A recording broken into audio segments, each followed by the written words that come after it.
कुछ बहुत बुरा हो गया। क्या हुआ भाई, ये लोग छूट गए क्या? 16 इंडियंस गायब हुए कोलंबिया में। और मैं बोला मैं क्या, कुछ नहीं है, और रुपीज भी रखे। बोलो ट्रिमर भी ले लिया तुम्हारा। परफ्यूम। तो इस साल के लिए अमेरिका में आखिरी सनसेट हो चुका अपने।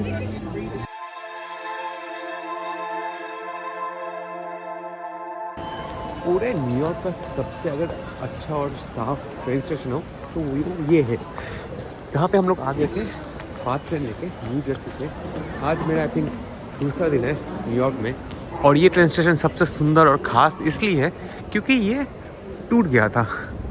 वर्ल्ड ट्रेड सेंटर पे अटैक हुआ था। ये world trade centre train station है, और क्योंकि ये 2001 में फट गया था, टूट गया था अटैक की वजह से, तो फिर नया बनाया गया है। और नया बनाने की वजह से ये इतना अच्छा है और इतना ख़ास है। देखो बहुत ही बढ़िया लगता है, सेक्सी सा डिज़ाइन है, इसे कहते हैं स्पेसशिप एलियन डिज़ाइन। बाहर से और भी खास लगता है, अंदर से भी खास लगता है। अंदर मॉल है और 5 station, 5 train to New Jersey, और बाकी सबवे का भी उधर लाइन है। तो यही है खास।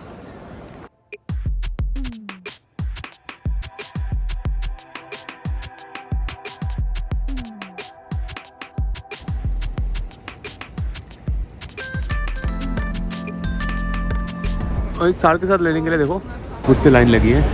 अभी तो रात है तो लाइन थोड़ा छोटा है, दिन में लाइन ज़्यादा होता। अब यहाँ पे हम लोगों ने धंधा भी शुरू कर दिया है, फटाफट फ़ोटो प्रिंट करके देते हैं और फ़ोटो को बेचने की कोशिश करते हैं। ऑफकोर्स ये फ्री ऑफ कॉस्ट है, आप फ़ोटो ले सकते हो, बट लाइन लंबी होती है।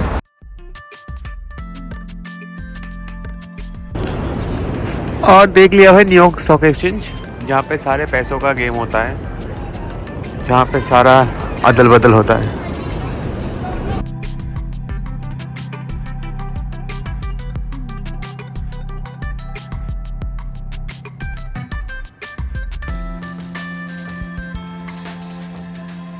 आगे फेमस ब्रुकलिन ब्रिज पे, जो ब्रुकलिन और न्यूयॉर्क को कनेक्ट करता है, और वो है मैनहट्टन ब्रिज, मैनहट्टन और ब्रुकलिन को कनेक्ट करने वाला स्पेशल फेमस वॉक है।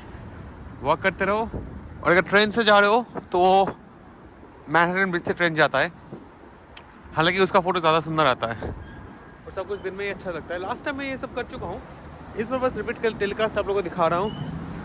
हाँ, एक चीज़ है यार, कुछ वहाँ हमारे दोस्त लोग होते हैं, कुछ मेरे फ्रेंड्स हैं जो एक कंट्री में बार बार जाते हैं, उनको बार बार एक्साइटमेंट मज़ा आता है। मेरे को नहीं आता है।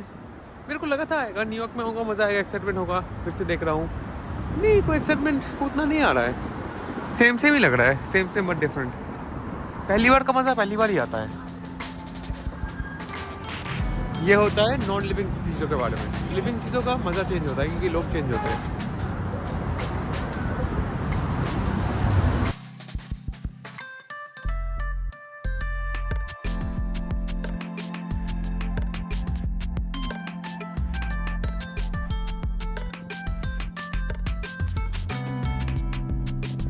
वर्ल्ड ट्रेड सेंटर, सूरज, और भाई अपना क्या कहते हैं एम्पायर स्टेट बिल्डिंग। यहीं पे आए थे हम लोग पहले थे यहाँ पे। आज आखिरी रात, शाम सनसेट यहीं से देखने वाले हैं। आप लोग पैसे देके एज $50 दे सकते हो वहाँ पे जाने के लिए, उसके ऊपर जाने के लिए दे सकते हो $50, कहीं और जाने के लिए दे सकते हो $50-60, सब जगह जाने के लिए $30-50 लग जाएंगे। पर ये जो हिडन जेम है ना, ये बार रूफटॉप बार, ये जो हिडन रूफटॉप बार है, ग्रेट फाइंड, बहुत ही बढ़िया फाइंड है। इस फाइंड को यूज़ करो। अच्छे टाइम पे आ गए, सनसेट के टाइम पे आ गए। 4:04 को सनसेट हो जाएगा और पूरा लाल लाल नील नील, मज़ा आ जाएगा। ये बिल्डिंग भी नया उठा है, देखो कितनी प्यारी लड़की है ना भाई। गर्लफ्रेंड है आपकी? हाँ मेरे दोस्त की अच्छा बेस्ट फ्रेंड थी, गर्लफ्रेंड भी नहीं, लुगाई भी नहीं। तो बेस्ट फ्रेंड बनाने का कितना खर्चा आता है? $20,000 ज़्यादा। कहाँ पे? कोलंबिया में। तो भाई हमारे साथ अभी भाई है, और इनके साथ मेरे साथ कुछ गंदा हुआ था केनिया में, उसके बारे में मैंने आप लोगों से खुल के तो शेयर नहीं किया, बट अभी भाई शेयर करेंगे अपना एक्सपीरियंस।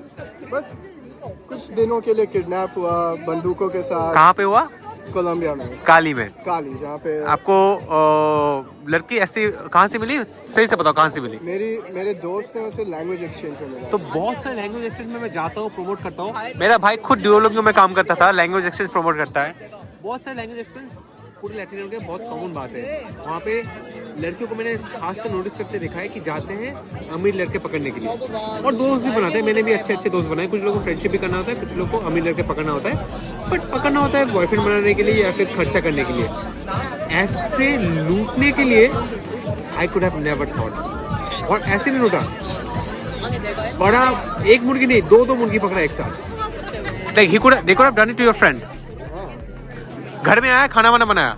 हाँ बट वही मेरे क्योंकि मेरा दोस्त अकेला था और एक्चुअली शायद तक प्लान था उसे एक बार पकड़ने का। हाँ। उस दिन कुछ हुआ नहीं उसके साथ। हाँ। उसे हमेशा थोड़ा सा कुछ गड़बड़ लग रहा था। हाँ। और फिर जब हम दोनों थे और हमारा एक अच्छा एयरबीएनबी था, ये भी है कोलंबिया जैसे कंट्री में अच्छे एयरबीएनबी में मत ही रहो, और बिना सिक्योरिटी के रहना बहुत ही बेवकूफ़ी वाला काम है। हॉस्टल या फिर अच्छे होटल में ही रहो। बिल्कुल बिना सिक्योरिटी के। आपको अगर लड़की लाना है तो आप हॉस्टल में भी ला सकते हो, होटल में भी ला सकते हो, टेंशन नहीं है, बट सिक्योरिटी रहेगा। एयरबीएनबी में रहोगे तो मुश्किल है। फिर क्या हुआ, क्या प्लान था? ऐसे डिनर पार्टी? हाँ, हम और कुछ और भी दोस्त को बुलाए थे। मेरे और एक दोस्त को बुलाया था, उसकी वाइफ भी आने तो तुम्हारा दोस्त पहले आ गया?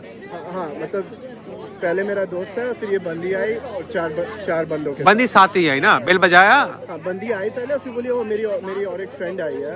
और फिर जब वो गेट पे गई, गेट खोली? हाँ गेट खोली, 4 बंदे घुस गए। 4 बंदे बंदूकों के। तो लड़की पहले आके घुस के चेक कर ली हाँ वो पूरा माहौल कैसा है, कि माहौल अगर बहुत बंदे होते, 5-6 बंदे होते ग्रुप में, तो शायद प्लान कैंसिल, प्लान रद्द।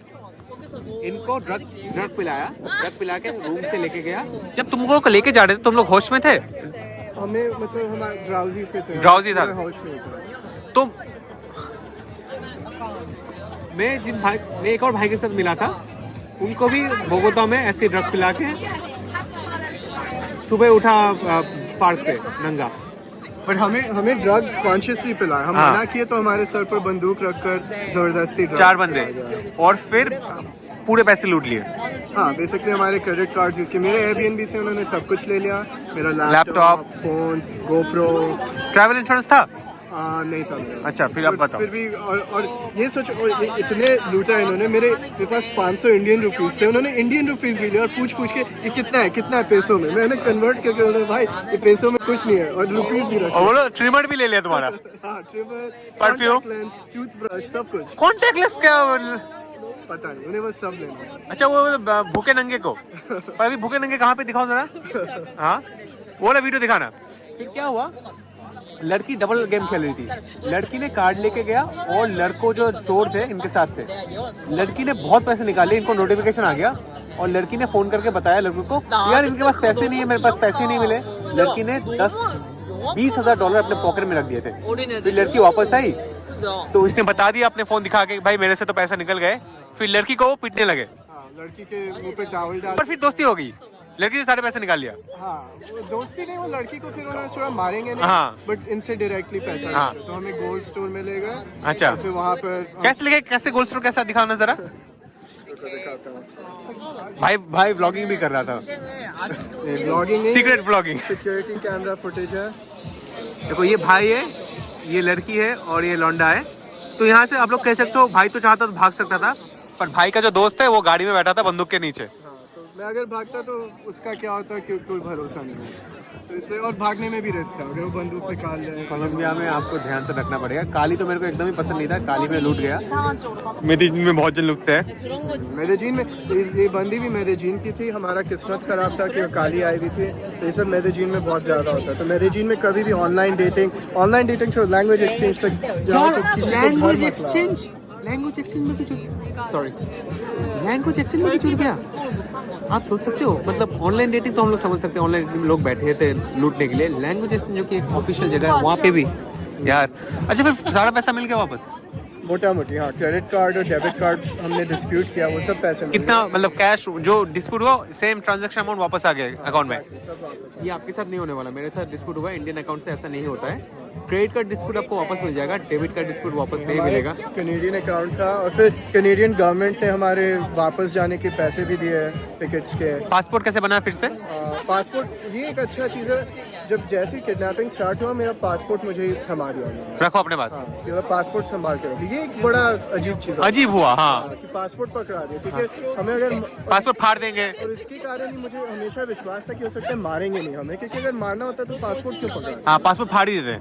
हाँ मेरा मेरा बहुत एक्सपीरियंस हो रहा है ये सब सुनने के बाद। मैं तो आप लोगों को बोलूँगा अगर कोलंबिया स्किप कर दो, पेरू जाओ, और फिर लैंग्वेज एक्सेंट से भी ध्यान रखो, और अगर किसी से मिल भी रहे हो तो फिर प्रॉपर होटल जाओ, प्रॉपर होटल। होटल क्योंकि- जहाँ पे उनका आईडी लिखा जाता है, हाँ। बिना आईडी के किसी- जैसे मैं वॉलंटियर कर रहा था मेडिजिन में, वॉलंटियर कर रहा था, वहाँ पे मैं था रिसेप्शन। तो लड़की जब तक लड़के को, लड़का जब तक लड़की को ड्रॉप ऑफ करने नहीं आती, लड़की can not leave the hotel. तो ऐसा सिक्योरिटी का इशू रहता है। तो आप लोग भाई, मैं तो फट गई यार, मैंने सुन के सच में फट गई। मेरा एक वीडियो भी, मैं अगर तुम हाँ, मेरा लिंक वीडियो का लिंक डाला है। इससे बहुत कुछ हुआ था, इसमें बहुत सारे सिचुएशंस थे, बट मैं किसी को भी रेकमेंड नहीं करता कि लोगों, स्पेशली लैटिन अमेरिका के कोई भी कंट्री पे लोगों पर विश्वास इजीली मत करो, हमेशा टाइम दो और डबल चेक करो। सबसे इंटरेस्टिंग बात क्या है ना, आप लोग एक दो बार मिलते हो तो विश्वास हो जाता है। इसका दोस्त एक दो बार मिला, घर पे भी आया, खाना वाना बनाया, तो कॉन्फिडेंस बिल्डअप हो गया था। उसके बाद मैंने एक और चीज नोटिस किया, लैटिन अमेरिका में एक जगह पे लंबा मत रुको। 2-3 दिन, एक हफ्ते के लिए जा रहे हो तो you don't become the target. एक महीने से रह रहे हो तो उनको लगता है कि इसके पास बहुत पैसा है, और प्लानिंग प्लॉटिंग का टाइम मिल जाता है, टारगेट बन जाते हो। यार भाई बहुत बुरा लग रहा है। बट मेरे साथ जब स्कैम हुआ था, मेरी फटी पड़ी थी 1 महीने के लिए, बट भाई का टेक थोड़ा अलग है। हाँ, मतलब क्योंकि चीज़ ये हमारी भी फटी, शुरू में तो बहुत ज़ोर फटी, बट एक मोमेंट आ गया था जब उन्होंने अपने गन को साइलेंस करके हमारे सर पे रखा जैसे हमें मारने वाले हैं। उस मोमेंट पे हमें दोनों को लगा कि हम मर गए, लाइक खत्म। इससे अब 0 हो गया था, 0.0। अब जीरो से अब कुछ भी हो वो अच्छा है, और हम नहीं मरे और हम छूट गए, और अब सब पकड़े भी गए, पकड़ के इन्हें 37 ईयर्स जेल में मिल गया। और कोलंबिया में सबसे क्रेजी चीज़ है, मर्डर के लिए 8 साल जेल में है, लेकिन किडनैपिंग के लिए 28 साल। आपको मर्डर कर देना चाहिए था। तो हमें मिलिट्री वालों ने वही बोला कि नॉर्मली किडनैपिंग में मर्डर कर देते, क्योंकि 28 में 36 में एक ही बात है। हाँ। तो क्योंकि तुम्हारा मर्डर नहीं किया, अब ये पकड़े गए, क्योंकि हमने सब सबूत मिलिट्री वालों को दे दिया। दिखाओ सबको फोटो दिखाओ। तो इसमें ये चीज़ है, नॉर्मली क्या होता है, लोग मिलिट्री के पास जाते ही नहीं है। हाँ। हम भी नहीं जाते, बट मेरा दोस्त चल गया था, और एम्बेसी, कनेडियन एम्बेसी से प्रेशर लग गई, तो इसीलिए पकड़े गए ये लोग। और जो सामान लॉस हुआ, आईपैड, लैपटॉप वगैरह, उसका रिकवर नहीं, उसका पैसा वो 5,000 जो मिला गवर्नमेंट से, उससे हो गया। बट वो थेरेपी, तो कनेडियन गवर्नमेंट ने मुझे $5,000 की मसाज और थेरेपी क्रेडिट दिया और है। क्रेडिट दिया है। हाँ, तो अगले 5 साल तक मैं मसाज करा सकता हूँ। उससे मेरा मैकबुक वापस मिला। तो वो खुद से पैसा दे। ये मेन लड़की है, और ये 2 बंदे हैं जो वहाँ पे थे, और ये उसकी एक फ्रेंड है जो इन्वॉल्व भी थी। फिर हमारा पूरा चैट है मिलिट्री के साथ। और एक क्रेजी चीज़ बताता हूँ, अभी कोलंबियन मिलिट्री से मेरी इतनी बात होती है। अभी हाल ही में 1 महीने पहले मुझे 11 बजे रात को कोलंबियन मिलिट्री का फ़ोन आता है। वो बोलते हैं अभिषेक कुछ बहुत बुरा हो गया। क्या हुआ भाई, ये लोग छूट गए क्या? 16 इंडियंस गायब हुए कोलंबिया में। और मैं बोला मैं क्या करूँ? बोले वो हमें हिंदी में मैसेज भेज रहे हैं, भाई आप ट्रांसलेट करके हेल्प कर दो। हाँ, तो मैं कोलंबियन मिलिट्री का ट्रांसलेटर। Hindi to Spanish. हाँ, हिंदी टू स्पेनिश उनके लिए ट्रांसलेट किया है। अच्छा, बच गए? पता नहीं। अच्छा, उन्हें चलो भी नहीं ठीक, पता। चलो।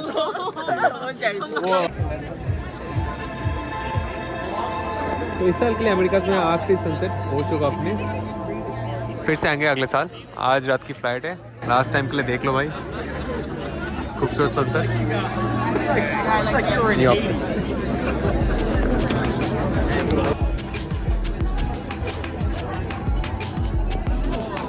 चलो यार, निकलते भाई। चलो। अब कहाँ जाना है?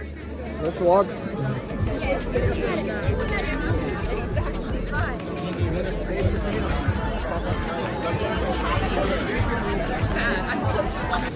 मेट्रो लेके तो जेफ क्या गया था। अभी जेफ के इस स्टेशन से हम लोग को अगर ट्रेन स्टेशन जाना है तो उसके लिए देना पड़ेगा $8.5 का पैसा। $8.5 सोच सकते हो, बहुत ही ज़्यादा पैसे होता है सिर्फ एयर ट्रेन पकड़ने के लिए।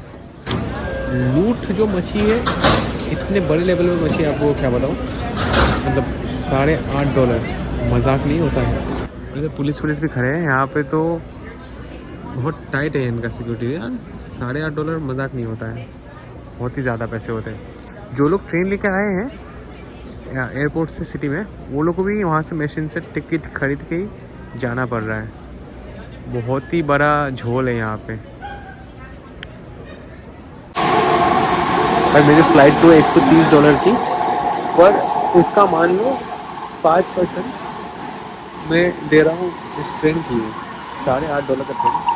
शहर से यहाँ आने का इतना लंबा डिस्टेंस का ट्रेन मैं यहाँ है, जो कि बहुत सारे स्टॉप से गया है। जो लोकल ट्रेन था वो था $3 का, और ये $8.5 का। 4 मील का ट्रेन राइड है $8.5 में। बहुत ही महंगा ट्रेन राइड है ये। मेरी सबसे एक्सपेंसिव ट्रेन राइड $8.5 की मैंने की, लगभग 700 रुपये का। अभी आगे टर्मिनल 7 पे यहीं से सारी फ्लाइट जाती होंगी शायद, हर लोग देख रहा हूँ यहीं पे आ रहे हैं।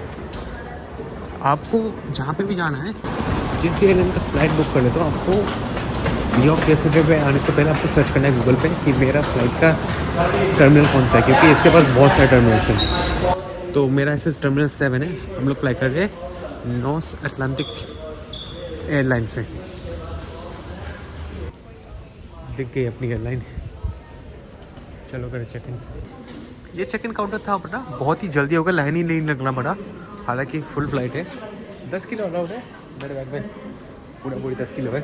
उल्टा इस बैग में आई थिंक 6-7 किलो है। anyway, हो गया है। ये टिकट का मेरा को पड़ा 11,000 रुपये। और फिर एयरपोर्ट पे पहुंच के ये वीडियो ख़त्म करते हैं, मतलब क्राफ्ट के अंदर से। हाय हाय हाय, कहाँ से क्या करना है। यूएस के एयरपोर्ट्स ना थोड़े अजीब ही होते हैं जनरली। चेक इन कहाँ से होगा। तो फ्लाई कर रहे हैं हम लोग 11,000 की फ़्लाइट, 6.5 घंटे का डिस्टेंस कवर कर रहे हैं 11,000 में।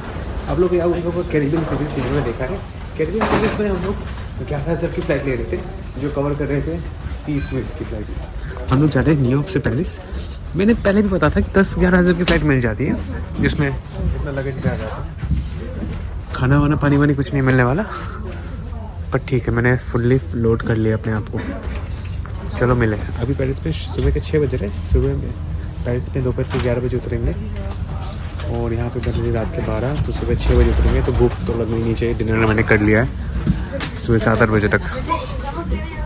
मैंने फ्रांस का वीज़ा लिया था इंडिया से ही 6 महीने पहले। मैंने वीज़ा लिया था, याद नहीं आ रहा है, जून में। हाँ, जून में मैंने वीज़ा लिया था, और मैं सब यूज़ कर रहा हूँ नवंबर में। मेरा वीज़ा 6 महीने के लिए मिला था, जो अक्टूबर में स्टार्ट हो गया था। अक्टूबर से मार्च तक का, अक्टूबर नवंबर दिसंबर जनवरी फरवरी मार्च।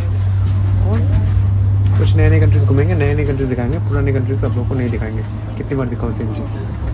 मिलेंगे इंस्टाग्राम में स्टोरीज आएंगे, वो देखते रहना।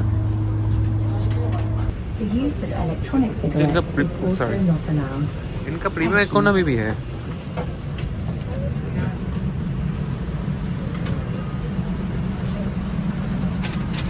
भाई मेरे को मिडिल सीट मिला था, पर लोगों ने बोला कि चेंज कर लो अपना सीट, और मेरे को आयल सीट मिल गया, जो मेरे को पसंद है, परफेक्ट है, सही है। 16E मिला था, 16C में चेंज हो गया। इससे बढ़िया क्या हो सकता है।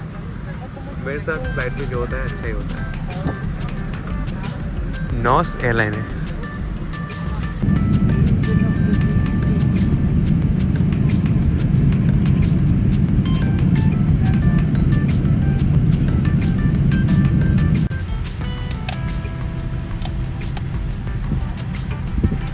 बाहर तो एकदम कोहरा ही कोहरा है। बहुत मस्त सोया भाई, ये अच्छा। ये फ्लाइट अच्छा होता है, रात को 12 बजे लॉन्च करो, और सुबह के मतलब 6 बजे उतार तो दिया, 8 बजे हो तो और भी अच्छा था, और भी ज़्यादा होते। फिलहाल यूएस में बज रहा है सुबह के 7, और यहाँ पे बज रहा है दोपहर के 1। स्वागत है पेरिस में फिर से।